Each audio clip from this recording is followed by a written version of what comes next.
Welcome to Motivational Monday. This is Fed Razak, Senior Trading Strategist here at CMTrading. And today I'd like to dispel the naysayers. But before we start, make sure to like, subscribe, and do share, especially if you find value in this presentation. So what's a naysayer? They're the negative people. They're the ones that say, you can't do it. It won't succeed. You know, all that type of negative talk when you introduce something to somebody. And the worst ones are the ones that are closest to you, the parents, the siblings, the spouse. If they tell you that you can't do it, that's like the worst thing in the world. Now, I have a group of friends and different mentors or colleagues, I guess you could say, for different things that I go to. All right. So for marital advice, I go to a certain group of people. And for educational advice about my children, I go to another set of people. And there are things that I go to for either finance or business development that I go to kind of, feed into certain aspects of what these people are successful in. And now I see these people as just resources, right? Just like Googling something, these are people have a little bit more experience than me, and at sometimes could be smarter than me or like I said, more experienced and more knowledgeable. And as a result of that, I tap into their information.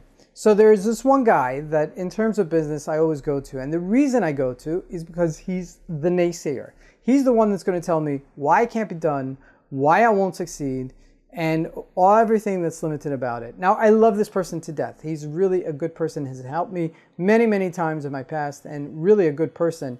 However, he's just the naysayer. And I go to him actually for two reasons. Number one, as a resource, okay, to tell me why I can't do something, to see the negativity of it, because I only see the positives, right?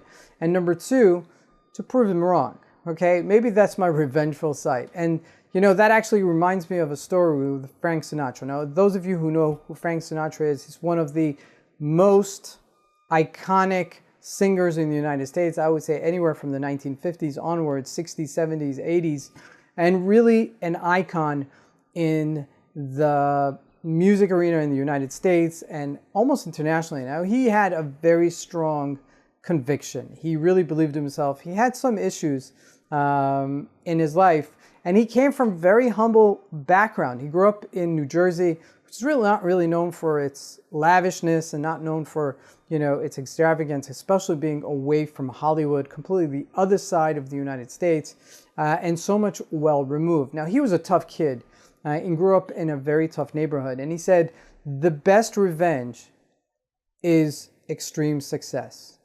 Now, you can tap into what he was thinking, okay, with the locals that he grew up with and people telling him he couldn't become a singer or he wouldn't succeed or he was too short or his voice was too raspy or whatever it is, any negativity that he heard, and he used that to just dispel them with extreme success. And that was the way, that was his revenge, so to speak, in getting back at these people. Now, you could use that in life, okay? When somebody tells you or they don't believe in you, okay, especially it hurts when it's a spouse or a parent because those are the ones that we're most vulnerable to.